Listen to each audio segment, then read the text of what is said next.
Notamment. Fighter en MMA, free fight. Bienvenue, et donc qui dit nouvelle émission dit forcément nouveau sujet. Alors qui est avec nous aujourd'hui, Patrice? Bonsoir. Bonsoir. Nous avons ce soir avec nous un artiste, peintre, sculpteur, architecte, j'ai oublié, Claudie Kahn avec nous. Et nous avons aussi Tossi Panou. D'accord. Qui est, peut-être je vais vous aider un petit peu, économiste de formation. Mais vous avez travaillé en tout cas dans le secteur des finances pendant 15 ans, économie et puis environnement. Donc les trois un peu mêlés. On en saura plus tout à l'heure. Mais avant ça, mon cher Patrice, je propose de commencer avec la première rubrique de l'émission. Oui. Ce qui permettra à nos invités de souffler un peu et de réfléchir à ce qu'ils vont nous dire. Lancement sur Arrêt sur Image.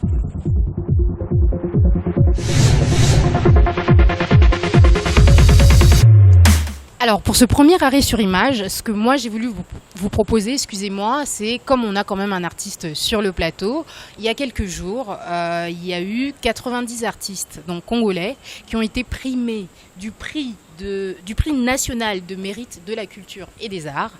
Donc vous êtes directement concernés. Je ne sais pas si vous en avez entendu un peu parler. Vous n'étiez pas présent sur le territoire. Non.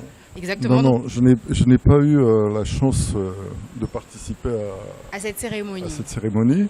Et j'ai appris, pendant que j'étais dans l'avion, j'ai appris qu'il y avait quelque chose qui se passait à Kinshasa. Bon, je suis arrivé et j'ai constaté ce qu'il y a eu. Vous inquiétez pas. Vous êtes dans l'émission Le Congo c'est nous, donc il y a rattrapage. Je vais vous dire ce qui s'est passé même si vous n'étiez pas là. En fait, donc il y a eu 90 artistes de primés. Il y a eu des artistes musiciens, comédiens, des sculpteurs, des peintres. Si j'ai pas déjà cité. Non, il n'y a pas eu de peintre. Il n'y a pas eu de peintre. Il y a eu un sculpteur. Un sculpteur. Alors c'est lui qui a dû être bien au courant comme quand même. peintre. Pas là, mais bien au courant. J'ai appris parce que les peintres se plaignent. Il n'y a pas eu d'artiste peintre. Justement, on va parler des différentes polémiques. Il y en a eu beaucoup. Alors juste pour finir, que tout le monde soit au même niveau d'information, ça s'est passé il y a quelques jours au Palais du Peuple. Et donc c'est Aubin Minakou, notre président de l'Assemblée nationale, qui a remis en fait les différents prix au nom du président Kabila. Et bien sûr, le ministre de la Culture était présent, il y a eu une forte représentation. Et surtout, Patrice, il y a une chose qui a été annoncée, une des informations si importantes, à part les polémiques dont on va parler, c'est ce fameux prix qu'on va remettre du coup... à titre posthume, oui. Donc ce prix qui lui va s'appeler Banganga Bakenda. Donc pour ceux qu'on aurait oublié, donc on a décidé à eux aussi de donner un prix à titre posthume. Donc je répète encore, qui s'appelle Banganga Bakenda. Alors, ce qui vraiment est une très bonne chose. On va regarder la vidéo après, mais il y a eu cette polémique notamment autour de nos artistes donc, qui ne sont pas assez reconnus finalement et qu'il faille attendre qu'ils décèdent pour pouvoir... Eh oui, moi je suis tout à fait d'accord avec ça parce que je me souviens, j'étais invité au Sénégal. J'ai jamais été invité chez moi, dans mon pays. Par contre, le Sénégal m'a reçu en grande pompe pour me faire honneur. Alors, vous avez jamais été invité où ça? Au niveau des représentations légales ou des chaînes? Parce que vous passez... Non, des représentations légales, jamais. J'ai représenté le Congo il y a un an, en Éthiopie. On devait tenir un congrès pour les 50 ans de la culture africaine à venir. Et on a choisi des artistes venant de tous les 4 coins du monde. J'étais parmi eux, mais on n'a jamais été invité au Congo. Mais justement, je ne sais pas comment vous l'expliquer, c'est vrai que monsieur, vous êtes plus dans l'environnement, mais aussi bien pour l'artistique que l'environnement, ce sont quand même des domaines, on a l'impression à l'extérieur comme ça, qui préoccupent beaucoup les gens. Mais nous au Congo, comme vous dites, ici finalement, je ne sais pas, peut-être pour l'environnement, là on va plus parler de l'artistique, mais c'est un peu la même chose, j'ai l'impression. Non, mais j'abonde totalement dans le sens de Claudie. Je pense que souvent en RDC, les artistes ne sont pas suffisamment reconnus. Notre culture rayonne à travers la planète. Moi, je me déplace souvent à l'étranger et quelquefois on m'aborde, on me dit j'aime bien la rumba congolaise, j'aime bien tel dramaturge congolais, etc. etc. Et on a souvent l'impression qu'effectivement, nul n'est prophète dans son pays. Parce que revenus ici, ces Congolais-là, souvent, restent dans l'anonymat ou parfois, même lorsqu'ils décèdent, tombent dans l'oubli. Donc ce n'est que justice, ce qui s'est passé il y a quelques semaines, valoriser un peu notre patrimoine culturel. Je pense qu'il était temps et c'est une très bonne initiative. N'est-ce pas? Alors, très bonne initiative, mais quand même des polémiques. Donc on disait, Patrice, peut-être, ce que Claudie disait tout à l'heure, par rapport aux peintres, je crois. Oui, encore moi, J'ai pas envie de créer de polémique. Hein. Non, mais nous non plus. Je ne connais Alors, pas la raison. On va citer les autres polémiques, mais comme ça on va mettre tout le monde à l'aise. Il y a eu aussi les si on musiciens. parle d'art plastique, Donc c'est pas que les il n'y a peintres. eu qu'un sculpteur. Ok. D'après ce que j'ai cru comprendre. Je ne sais pas s'il y en a d'autres. Mais Mais moi j'ai cru comprendre qu'il y avait Comme eu j'aime Maître Lio. Que vous qui a- retirez Voilà. à ceux qui Oui, ont eu non plus. exactement. Entendons-nous, hein, ça ne veut pas dire ça. mais moi j'aime dire que même le plus long des voyages commence par le premier pas. Et donc un premier pas a été posé, un premier jalon a été jeté. tout à fait. Et donc on espère que avec les critiques positives de Claudie, des choses s'amélioreront pour la prochaine édition. Tout à fait, tout à fait. Et je pense aussi qu'on devrait un peu plus vulgariser ce que nos artistes font. Parce que je disais à Maître Kahn tout à l'heure que j'ai dû aller découvrir moi grâce à Facebook. Et ce n'est pas normal parce que j'apprends qu'il y a une association qui s'appelle Arcane pense, Création. qui existe Ouais. depuis 1994. Ouais.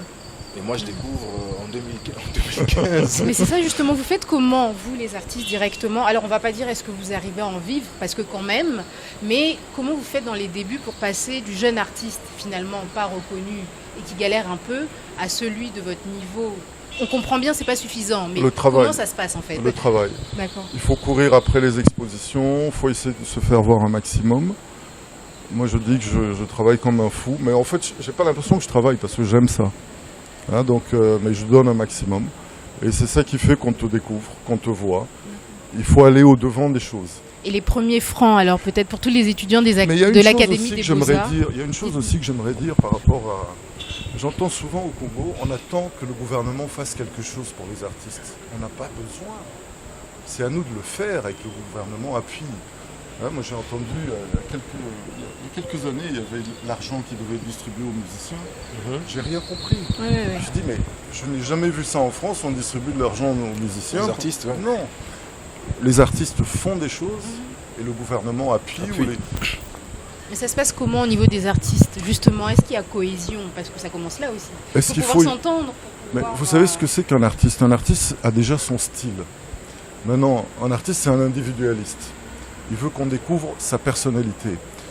Qui est cohésion? On pourrait parler d'un groupement d'artistes qui essaient de monter l'art dans leur pays, si vous voulez. Mais l'artiste est individualiste au départ. Tout à fait. Donc, ça serait une association, comment on appelle ça? Corporation. Une espèce de corporation D'accord. qui existe. Je crois qu'il y en a déjà ici au Congo, certains qui ont créé ça. Mais faut pas dire qu'on doit absolument être réunis. L'artiste. Et puis on ne peut pas dire non plus je suis artiste congolais. C'est comme si tu me disais Léonard de Vinci, je suis artiste italien. N'est-ce Non. pas? Donc quand vous êtes artiste, vous On êtes est artiste. C'est-à-dire partout où je vais, je suis congolais, d'accord, mais je fais de l'art en fonction de l'endroit où je me trouve. Tout à fait. Bon, on a eu ça avec à l'époque Mobutu, on nous a dit faites de l'art congolais, zaïrois. Ok. Donc ça c'est encore L'art autre chose. authentique. C'était la zaï- donc, Donc jusque-là, quoi, C'est fallait autre rester chose. authentique. Tout à fait. voilà. Mais justement, vous parlez de vous êtes artiste, mais vous définiriez comment votre je sais pas comment on appelle Votre ça, style. votre style. Hein, c'est D'abord c'est votre vous qui style. m'appelez artiste, moi je dis que je fais de la peinture. D'accord, Il n'est pas donné à beaucoup de gens d'être artiste, c'est quelque chose d'extraordinaire. d'accord. Et souvent j'entends, quand on me dit maître, je suis même un peu mal à l'aise parce que j'ai aussi mes maîtres. Mais vous créez quand même à Bien partir sûr, de là, donc bien c'est sûr. de l'artistique. Oui, non mais je crée, j'imagine, mais je pense qu'on devrait apprendre à être un peu plus modeste. Parce que le mot artiste, c'est les autres qui nous le collent. Moi je fais ce que j'aime. Si les autres m'appellent maître ensuite, ça me fait rire. Vous met un peu mal à l'aise. Non, ça me fait rire parce que moi j'ai mes maîtres. Alors j'imagine qu'on m'appelle maître. C'est tout à votre honneur. Et puis finalement, du coup, alors vous définissez comment? Non, faut rester Votre travail. humble Humble. Bien sûr. devant le talent qu'on a. Je ne sais même pas si on a le talent ou si le talent est.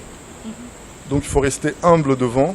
Parce que si tu commences à croire tout ce qu'on te dit, c'est un génie, bravo, c'est un maître, tu vas te contenter de ça. Donc moi je dis dans la démarche artistique, il faut se remettre en permanence en question. D'accord. C'est comme une bataille, c'est comme si tu luttais tous les jours. Faut même pas y croire. Je dis merci, vos compliments me touchent énormément, mais je me remets Mais en c'est question. mérité, hein, sans- parce que C'était vous très parliez de mérité. Facebook. On a sélectionné une série de tableaux quand même que les gens voient, c'est vrai, en même temps que vous parlez. Et donc, bien entendu, ce ne sont pas des compliments en l'air. Ah ou, non, non. c'est quand même Et donc mérité. moi je trouve que Claudie est trop trop modeste. Ah, merci monsieur. Aidez-nous un peu, parce que nous, ça allait devenir autre chose. Quelquefois, déjà, effectivement, on a des maîtres, mais il arrive que l'élève dépasse les maîtres. Oui. Et moi, je pense que Claudie, aujourd'hui, n'a plus de réputation à faire, puisqu'elle est là. Je vais dans des résidences privées où je vois ses tableaux. Et je pense qu'il a également inspiré des jeunes qui essaient de suivre son style. Tout à fait. Il y a peut-être même une école édicane quelque part qui se crée. Tout à fait. Et moi, personnellement, en tant que humble fonctionnaire, commis de l'État, je ne sais pas si je serai en mesure de m'offrir un tableau de Claudie Kahn. Je ne sais pas si c'est dans les limites de ma bourse. Enfin, tout ça pour dire que, effectivement, je suis d'accord avec lui qu'un peintre ou un artiste a sa propre fibre, sa propre individualité. Bien sûr. Et que cette individualité doit quand même être défendue au sein d'une certaine fédération, d'une corporation, de certains artistes qui ont des intérêts communs, simplement parce qu'il faut se battre contre les fausses copies. Il faut avoir des combats que l'on mène en commun, mais rester diversifié dans cette unité. Et ce que je pourrais dire également, c'est que Claudie a raison, l'art n'a pas de limite. Et je pense même que l'art peut permettre à des personnes qui parlent des langues différentes de communiquer. C'est justement une espèce de langage universel. Tout à fait. Et donc voilà, sans vouloir mettre les mots dans la bouche de Claudie. Et autre chose qui permet de communiquer, donc c'est l'environnement, parce que finalement on partage le même espace, on en parlera un peu plus tout à l'heure, mais ce que je vous propose, c'est d'avancer un petit peu plus dans l'émission. Pour cette semaine, on a quand même l'idée de l'œil du Congo, avant de voir la transition. Chaque semaine, que j'explique à nos invités, on parle des métiers des différents Congolais. L'émission donc s'appelle Le Congo c'est nous. Et donc dans l'idée, c'est quand même de sortir un peu des sentiers battus, et de dire qu'il n'y a pas que les politiciens. Tout à fait. Donc dans cette idée-là, on s'est dit qu'on allait un peu inviter Monsieur Tout le Monde, comme on dit. La semaine passée, nous avions invité un Kwado, Alita, qui nous a parlé de son métier. Et cette semaine-ci, ça sera une maîtresse d'école maternelle. N'est-ce pas? Qui se trouve Alors, qui se trouve à Gombe, pas très loin du collège Boboto, et qui s'appelle La Poupette. Peut-être les plus anciens doivent connaître. Ça fait vieille école depuis 5 ans. 1964, première école de Kalina ici à Gombe. Alors, n'en dites pas plus, on regarde tout de suite l'œil du Congo et on revient après. Parfait.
Premièrement, le matin, on accueille les enfants. Ça se passe bien. On accueille les enfants le matin. Et après l'accueil, on fait la ronde chantée. Et puis on entre en classe, on commence à enseigner. Pour devenir une éducatrice, on va passer par la formation. Je fais la formation CEFEM pour l'encadrement des enfants. Je suis enseignant titulaire de la 2e année primaire à l'école Maman Mombele Poupette. Pour enseigner à l'école primaire, rien que les 4 années des humanités pédagogiques suffisent pour devenir enseignant. Laissez-moi le jardin. Le jardin. La bibliothèque. La bibliothèque. L'école. Il y a le programme national. À partir du programme national, là où on tire les matières pour faire de ce que nous appelons prévision. À partir des prévisions, là on va tirer des sujets pour faire journal et préparation. On va parler de quoi aujourd'hui? De l'habillement. On va parler L'habillement. Ok. On va parler de l'habillement. Les difficultés sont nombreuses. Dans les programmes qu'on nous donne, les programmes nationaux, il y a parfois des branches qui manquent des manuels. il y a des branches qui manquent de manuels, alors l'enseignant doit se démener de gauche à droite pour chercher à compléter les sujets qu'il a vus dans les programmes. Ça, c'est pas bien. Deuxième problème, les petits-enfants ne savent pas toujours l'importance des choses qu'ils font. L'âge qu'ils ont ne leur permet pas de se fixer exactement l'importance de ce qu'ils font. C'est ça aussi notre difficulté. Les enfants sont parfois, disons, choyés à la maison. Ici à l'école, on demande la discipline. Voilà, il est partagé, il pose trop de problèmes. Bon, l'enseignant n'a qu'un seul problème. C'est le problème de son salaire. Si on arrivait à satisfaire l'enseignant de ce côté-là, on va voir que les choses vont beaucoup changer, sur tous les plans. C'est ça le problème de l'enseignant. Si vous voyez dans les écoles où nous avons étudié, ce sont les mêmes enseignants qui enseignent jusqu'aujourd'hui. Mais si la qualité baisse, c'est qu'il y a un problème. Donc le problème, c'est qu'on doit revoir les conditions dans lesquelles on doit mettre les enseignants actuellement.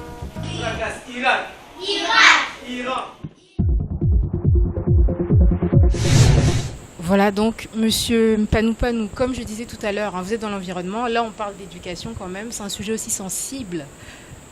Donc, on a un vrai souci au niveau de l'éducation. Quand on préparait l'émission, c'est Patrice qui s'est un peu énervé. Donc, je ne sais pas si je vais mettre les mots dans sa bouche ou pas, par rapport à ce que sont devenus nos professeurs. Bon, on a d'après moi un très sérieux problème depuis, je pense, la Deuxième République, où j'ai moi-même étudié une année ici à l'Athénée de la Gombe, et j'ai dû pour la première fois, pour avoir mes points, j'ai dû payer le professeur pour avoir mes points. Et je me souviens à cette époque-là, je me suis dit, bon, maintenant il va falloir étudier très sérieusement, parce que si tu n'étudies pas, tes points ne vont pas refléter ta connaissance. Et je parle d'un assassinat du corps professoral, parce que donc, depuis plus ou moins 30 ans, on n'apprend plus rien dans certaines écoles aux jeunes Congolais. Et on a maintenant toute une génération de personnes qualifiées, de personnes certifiées, de personnes licenciées. Mais qui ne connaissent pas le travail. Donc c'est un peu ça dont je voulais parler. Et donc il faudrait pallier à cela, quoi. Mais c'est quand même grave. Quand même, monsieur, vous qui êtes dans le domaine donc diplomatique, on rappelle, finance, etc., mais le diplomatique, et puis vous avez été quand même au sein d'un ministère à un moment donné. Donc, quand même parler d'assassinat du corps professoral, c'est quand même... Disons que je ne suis pas pédagogue, je ne connais pas tous les défis auxquels ce secteur doit faire face, mais moi je dois dire que je suis pour la méritocratie. Il faut que les gens puissent mériter ce qu'ils obtiennent. S'il y a tout le temps des passe-droits et du favoritisme, malheureusement, nous n'allons pas aller vers l'excellence. Et ce sera malheureusement quelque chose qui minera le développement du pays. Donc je comprends son cri du cœur, j'y souscris. Mais je ne pourrais pas me prononcer avec plus de pertinence que ça, parce que ce n'est pas mon domaine. Il ne s'agit pas du ministère directement, ni de l'éducation, ni de l'EPSP, ni du côté professionnel. Ce sont vraiment les enseignants, on a l'impression, qui ont abandonné. C'est l'impression que nous, on a. Disons qu'il faut valoriser le travail des gens, il faut les motiver continuellement, il faut qu'il y ait des promotions, il faut faire montre de psychologie lorsqu'on gère le corps professoral. Et donc effectivement, si jamais ils ne sont pas mis dans les conditions idoines, les salaires ne suivent pas, la motivation ne viendra pas et ils vont malheureusement avoir recours à certains palliatifs. Voilà, un système D qu'on connaît. Voilà.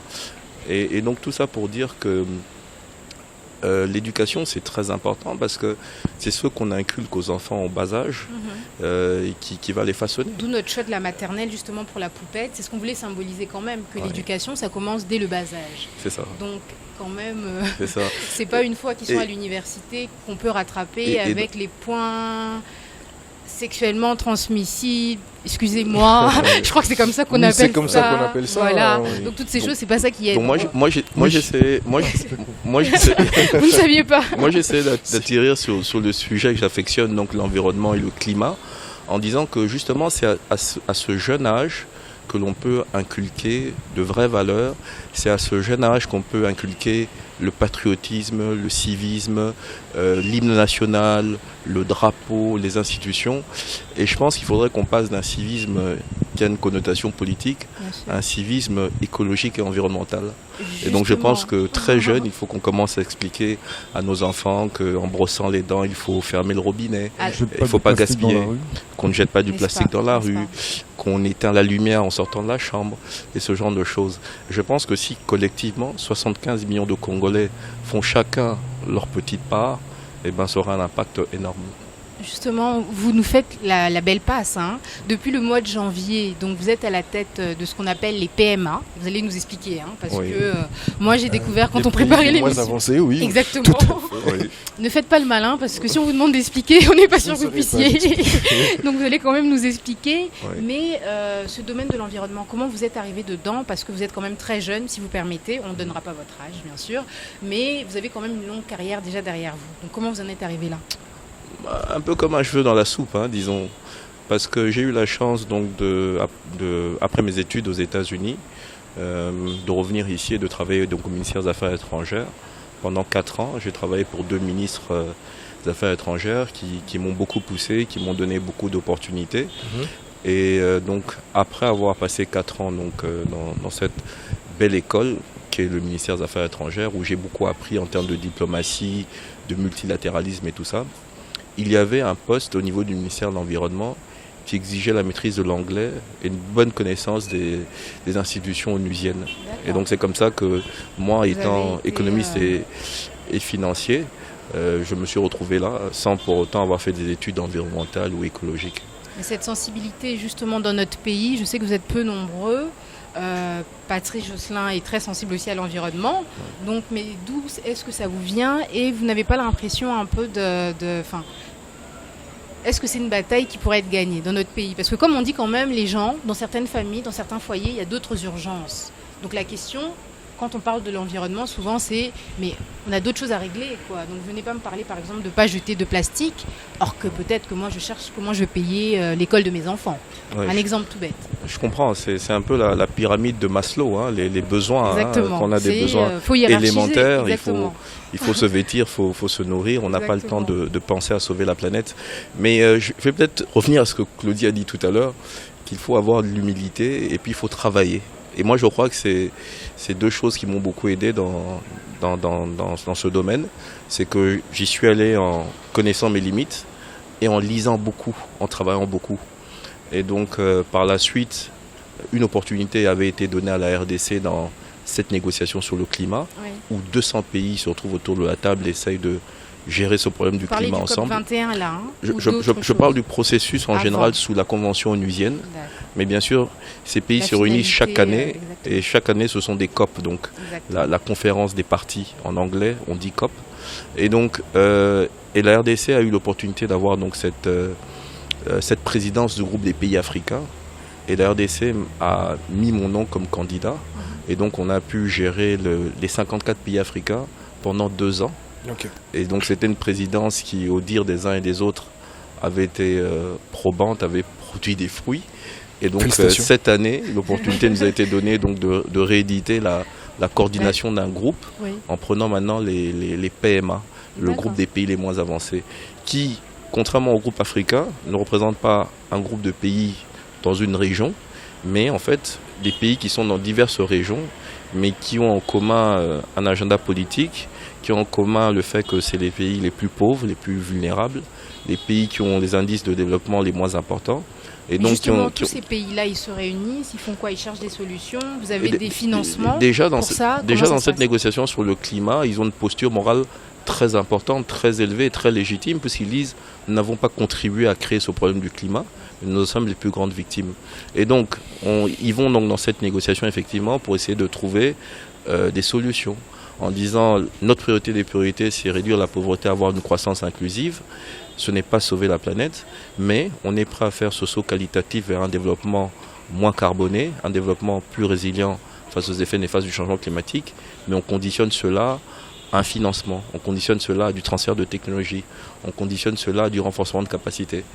Et donc c'est un peu la démarche dans laquelle et comment est-ce que le Congolais de base peut nous aider? Je veux dire, qu'est-ce qu'il doit savoir pour pouvoir sauver cette planète? Qu'est-ce qu'on peut leur donner comme conseil en fait? Déjà peut-être Claudie Kahn, pour vous permettre de souffler aussi un peu, vous avez beaucoup parlé. Tout à l'heure vous parliez du plastique. Donc pour répondre à la question de Patrice, comment peut-être est-ce que vous avez vous une idée en tant que Congolais tout simplement? Non, mais moi je me dis qu'il faut éduquer la masse, il faut éduquer la population, il faut leur apprendre qu'on ne jette pas un simple mégot par terre. Vous allez au Japon, il n'y a rien qui traîne. Mais on jette pas par terre, on jette où alors? Où sont les poubelles? Ah ben il faut les placer. D'accord. Il faut placer les poubelles, il faut placer les toilettes publiques. Mais bon, tout ça, c'est une éducation en fait qu'il faut redonner à la masse. D'accord. Moi j'ai vu des terre-pleins ici avec du papier plastique comme si c'était de l'herbe. C'est pas possible. On va où? Quand vous pensez qu'un plastique, avant de se réduire, de se diluer dans la nature, il faut 100 ans. Alors pendant 100 ans, on va vivre avec le plastique qui germe comme des feuilles. Non, Bien sûr, bien sûr. Alors, donc tout ça, c'est toute une éducation. Il faut qu'il y ait des émissions culturelles à la télévision. il faut sensibiliser peut-être, oui. Et puis l'école maternelle. Tout à fait. Parce que ce sont ces enfants qui vont reprocher à leurs parents de faire la même bêtise. N'est-ce pas? Parce qu'eux, ils ont déjà pris l'habitude. Donc c'est toute une éducation.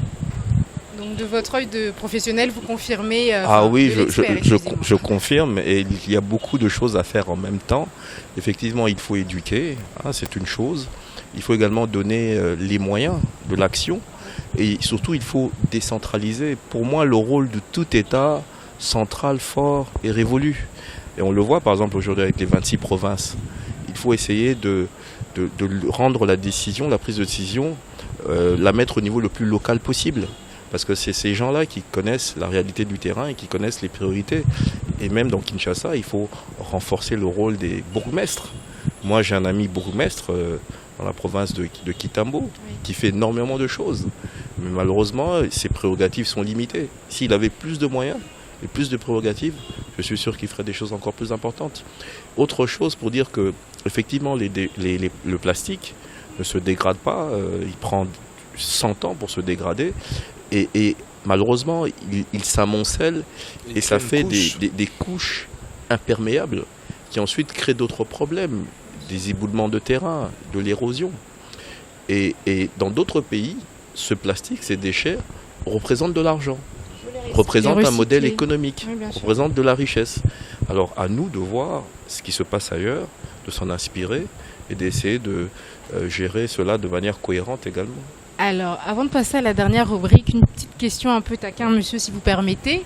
Comme vous dites, c'est à nous de réagir. Pendant quelques jours, tous les Quinois, surtout on ne va pas dire tous les Congolais, ont assisté à, je ne sais pas comment je peux appeler ça, un étalage de déchets dans les rues, parce qu'on a eu un souci au niveau du ramassage. Oui. Donc, ce qui est un souci aussi, c'est quand même la base, je pense, même s'il fallait recycler. Déjà, si on n'arrive même pas à pouvoir débarrasser les gens de cette saleté, c'est déjà un problème.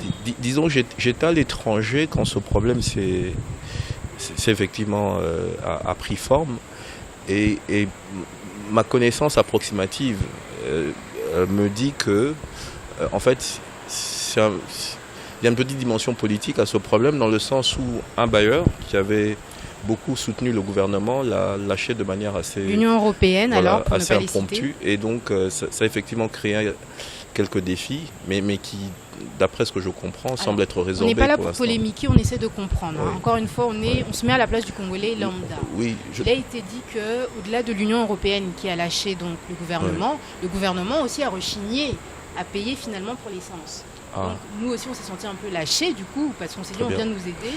Mais c'est très bien tout ça, parce que ensuite le Congolais lambda, il sort dans la rue, il voit les déchets, il est mécontent, et le gouvernement fait attention à l'opinion publique, dit il faut assainir, il faut plus de salubrité, et le gouvernement réagit, parce que le gouvernement répond à ses électeurs.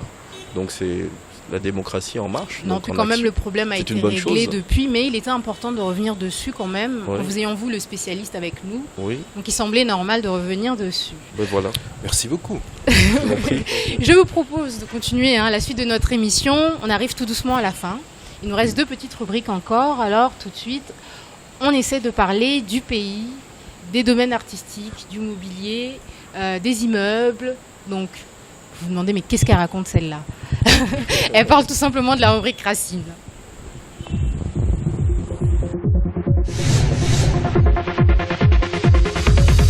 Alors, pour la petite compréhension quand même, on a voulu un peu agiter nos invités.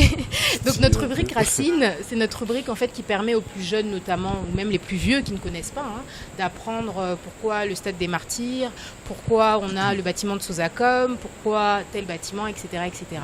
Et donc pour cette année, pour cette deuxième année, on a ajouté quand même quelque chose de supplémentaire, qui sont les faits historiques, ce qu'on ne faisait pas l'année passée. Donc pour cette semaine, on a décidé de vous parler du 4 janvier 1959. Donc, ça vous dit quelque chose ? Pardon ? Ça vous dit quelque chose ? Au hasard, par hasard. La journée des martyrs, non ? Exactement. C'est un jour férié. Tout à fait, tout à fait. Ouais. C'est ça que ça lui rappelle un jour férié. Un jour Moi, férié, c'est ce que je mais retiens. La fameuse rencontre au site IMCA, et voilà. Et donc, voilà. Exactement. Bah, je vous emboîte le pas. En fait, ce qui s'est passé exactement, pour ceux qui ne connaissent pas la petite histoire, donc c'était quelques temps avant l'indépendance, un an et demi à peine. Il y a eu l'un des deux partis principaux des Congolais, donc il y avait la BACO et puis le MLC. MLC qui avait fait une réunion, je pense. Exactement. Le 28 décembre. Oui. Et je pense qu'après la BACO a voulu faire aussi une réunion dans le même style. En réponse, pour pouvoir montrer qu'eux aussi quand même ils peuvent réunir du monde. Et donc, c'est caricatural, mais c'est pour que tout le monde puisse comprendre. Donc c'était en réaction une semaine après. Il y a eu cette demande de rassemblement qui a été rejetée par les autorités belges. Mais ce fameux jour, donc, la population s'est quand même retrouvée devant le siège du parti. Et c'est au moment de devoir... Et si j'ai bonne mémoire, je crois qu'il y avait certaines personnes qui revenaient d'un match de foot. Exactement, il y avait un match de foot, exactement. Voilà. Il y avait un match. Voilà. Et donc le cafouillis est un petit peu venu de là. Donc il y a eu ceux qui se retrouvaient devant le siège du parti, qui n'auraient pas dû y être parce qu'ils n'avaient pas eu l'autorisation. Et puis il y a eu ceux qui sortaient du stade. Et donc il y a eu une grande masse de population. Tout le monde a subi la répression de l'État colonial à l'époque. Exactement. Et ça a donné donc... Ça s'est fini avec plus de 300 arrestations pour les chiffres qui sont sortis. Notamment donc Kassavubu, qui était donc le chef de la BACO. Et puis, il y a eu beaucoup de blessés et de morts. On n'a jamais eu les chiffres. Il y en a qui parlent d'une cinquantaine, une centaine, on ne sait pas trop. Voilà, donc on voulait quand même faire ce petit rappel historique, parce que c'est important pour ceux qui ne sont pas au courant. De connaître leur histoire, effectivement. Exactement, et puis ça nous parle aussi quand même de l'engagement. Aussi. Parce que, comme vous disiez tout à l'heure, il faut bien commencer quelque part, finalement, pour arriver aussi. Et donc, eux ont commencé, il y a eu ces martyrs. Et puis, comme je disais, 1 an et demi après, on a eu l'indépendance, quand même. Oui. Est-ce que ça vous parle, Monsieur Kahn, cette histoire ? Parce que... Je la connaissais, mais vaguement, l'histoire. D'accord. Parce que c'est vrai que c'est pas forcément votre boulot. On reproche souvent aux artistes de ne pas être assez engagés, notamment les Congolais. Donc, est-ce que vous pensez que l'un va avec l'autre ou forcément comme...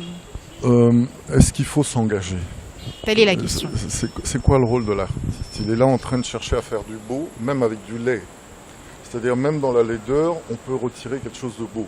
Même avec une scène de guerre, il y a Guernica qui est magnifique, de Picasso, bien sûr. Et que tout le monde a vu, tout le monde a visité, et pourtant ça dénonce une réalité qui a été là.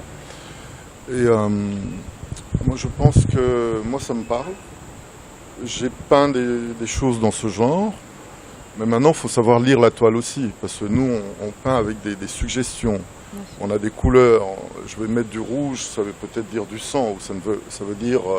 une effusion, mais pas nécessairement négative.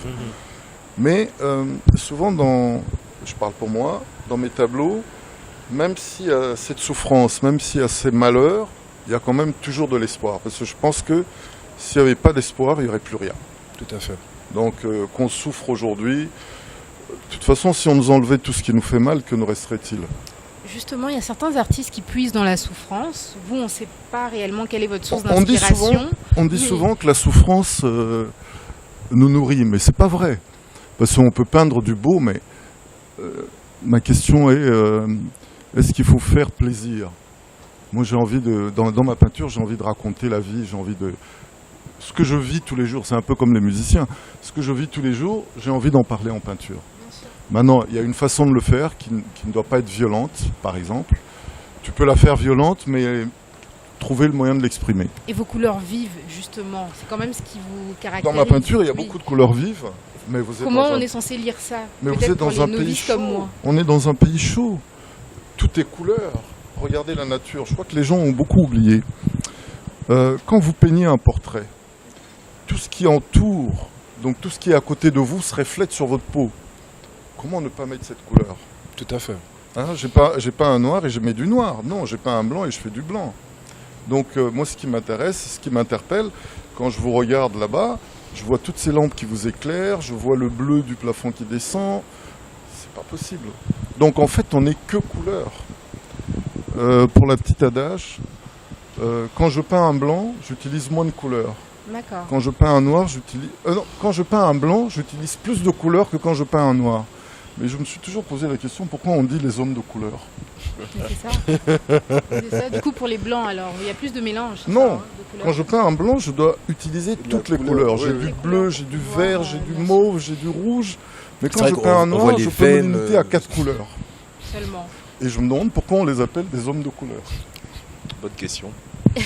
Et une autre question, justement, en parlant de questions, votre travail, on peut le voir où? Alors, Patrice a découvert sur Facebook, parce que c'est Patrice, du coup, qui vous a chaudement recommandé. Nous, à Biwan, on connaît un peu parce que l'ambassadeur aime beaucoup votre travail. Ouais. On a vos tableaux dans les couloirs de Biwan. Mais à part dans les couloirs de Biwan, où est-ce qu'on peut voir votre travail? C'est important de le Pour le savoir. moment, sur Internet. Oui, mais Sur vous exposez Internet. quand même, parce que c'est important. On Non, dit ça sur le j'ai- ton de la rigolade, il mais... y a- Ma dernière expo à Kinshasa doit dater de 5 ans à peu près. Et je vais peut-être revenir l'année prochaine, cette année plutôt, pour faire une exposition. Mais là, j'ai encore quelques expos en Europe, donc je dois repartir. Et ça se passe comment? C'est à la proposition des à la demande des galeries, ou c'est vous, artiste, Oui. qui devez encore faire la démarche? Non, Je sais pas moi, si- en tout cas, j'en suis au niveau où c'est plus moi qui cours après, c'est eux qui viennent me chercher. Et pour les plus jeunes alors, qui Ah cherchent bah pour les peut-être. plus jeunes, en fait, ce qui m'a facilité de me faire connaître, c'était je courais les concours. Donc chaque fois que je voyais qu'il y avait un concours de peinture, je participais. Et j'avais la chance, tout en voulant rester modeste, je gagnais le premier prix. C'est factuel. Vous pourrez pas le cacher, laissez tomber. On arrive à la fin de l'émission, ça remonte, ça remonte. Donc il y a eu un Donc- premier prix de gagné. Hein. Ah, il y en a eu plein. Pour ceux qui n'ont pas entendu, hein. Un Il y en a premier eu prix. plein. Plein de premiers prix qui Voilà. ont été gagnés. Et aujourd'hui, j'ai la chance donc de m'être fait connaître rapidement. Car rapidement, c'est 30 ans quand même hein, de métier. Et la chance que j'ai aujourd'hui, c'est que je suis souvent invité d'honneur dans les grandes expositions. Ça fait que je commence à... J'ai le...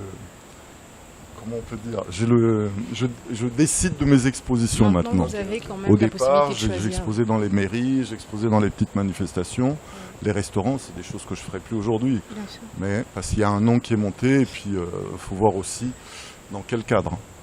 Mais c'est... Merci beaucoup. Je pense qu'on arrive à la fin. Oui, on arrive à de la notre fin, émission. oui. Peut-être une dernière question pour monsieur, parce que l'environnement, c'est très important. On ne reçoit pas souvent quand même des acteurs de ce secteur-là. Donc c'est important, si vous avez peut-être un message à faire passer, une urgence pour notre pays peut-être, parce qu'on n'en est pas tous conscients, parce qu'on n'a pas la même sensibilité. Oui. Si je peux me permettre, d'abord, je voulais rebondir sur ce que Claudie a dit tout à l'heure et le sujet sur le 4 janvier. Bien sûr. Ce que je voudrais dire, c'est que pour moi, l'artiste n'a pas besoin d'être engagé parce que son travail parle de lui-même. Et je pense que quelqu'un peut utiliser des couleurs, peut utiliser un style qui parle de lui-même, qui envoie un message, Bien sûr. politique ou non. Et lorsqu'on regarde notre drapeau, pour moi, le drapeau parle fortement. C'est une véritable œuvre d'art. Cette bande rouge qui passe à travers, qui représente le sang des martyrs, justement, Oui. du 4 Oui. janvier. Donc on Ah, dit quoi? Le avec- bleu pour une petite interro surprise avant la fin. Le bleu pour la paix, Le bleu, Oui. la paix, la stabilité, Exactement. l'étoile, l'unité. exactement. La et bande puis le rouge. Et le sang. bleu, c'est aussi le spirituel. Très bien, voilà, je n'y avais pas pensé. Et les deux bandes jaunes qui entourent la bande, C'est pour la, nos bande, martyrs, la grande rouge. bande rouge, Oui. c'est la richesse, c'est l'or. Hein, donc voilà, Et donc la c'est lumière dedans avec l'étoile. l'étoile, la lumière et l'unité. Voilà. Donc voilà, donc pour moi, comment Non, est-ce moi, que je le des traduis en peinture. couleurs, comment est-ce que justement de l'art peut parler tellement fort.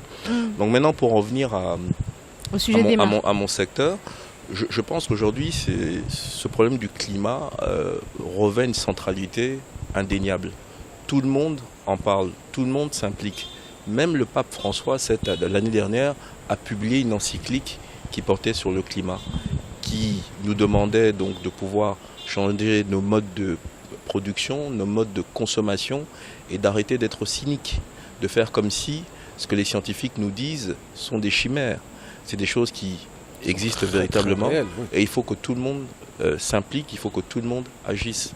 Et donc ce message s'adresse certainement aux pays les plus pollueurs, mais également à chacun des Congolais. Il faut que tous on s'implique. simplement parce qu'on a une seule planète et c'est celle qu'on lèguera à nos enfants. Il faut qu'on leur lègue une planète qui soit en bon état. Alors justement, si vous pouvez juste nous faire un petit rappel, hein. Je sais que vous y connaissez, ça va pas être une colle, de notre faune et de notre flore, pardon. Ouais. Parce que justement, elle est riche, donc c'est important de savoir. On a énormément de forêts, on a énormément d'eau. Absolument, à absolument. Conserver tout La ça. RDC est un géant de méga biodiversité. Hein. On est le deuxième poumon de la planète après l'Amazonie. Le réseau hydrographique de la RDC est très important, très abondant, c'est énorme. Ça nous donne un potentiel en hydroélectricité important, 100 000 MW. Le seul site de Inga, c'est 44 000 MW. On peut donner l'électricité à toute l'Afrique, même le sud de l'Europe, et donc aider à décarboniser les mix énergétiques qui dépendent du charbon. Tout à fait. Donc la RDC peut vraiment représenter une solution. Mais pour qu'elle le fasse, il faut que nous ayons un appui. Simplement parce que la RDC n'a pas vocation. Un appui venant des partenaires qui le veulent. Aujourd'hui, si jamais les partenaires des pays du Nord rechignent à mettre la main à la poche, il y a certains pays émergents, il y a l'Inde, l'Indonésie, la Chine, le Brésil, l'Afrique du Sud avec lesquels on peut travailler. Oui. Mais vraiment, la RDC est une solution. La RDC n'est pas le problème en termes d'environnement. Et donc, essayons d'utiliser ce potentiel pour aider à la RDC pourrait sauver le monde. La RDC n'a pas vocation à le faire. Modestement, comme dirait la M. RDC n'a Claudican. pas vocation à le faire. Mais si jamais nous avons des solutions idoines qui nous aident à le faire, c'est-à-dire réduire la pauvreté des Congolais, leur garantir une croissance inclusive, tout en faisant un saut qualitatif vers un développement moins carboné, Tout à fait. qui aide à sauver la planète, et ben c'est tant mieux. C'est Fagnon, je pense, qui disait que l'Afrique avait la forme d'un revolver et la RDC était la gâchette. Ben voilà, la RDC peut être la gâchette de cette révolution environnementale également. C'est magnifique, on va s'arrêter là-dessus, faut rien rajouter. Faut rien rajouter. Merci à vous d'avoir accepté notre invitation. Merci à vous aussi. Merci Patrice. Merci Timba. On va se retrouver la semaine prochaine, mais on se quitte pas comme ça, hein. Comme chaque semaine, on se quitte avec notre dernière rubrique qui est donc Dans les coulisses 2, qui vous présente un événement qui a eu lieu cette semaine. À la semaine prochaine. Le Congo, c'est nous. Au revoir.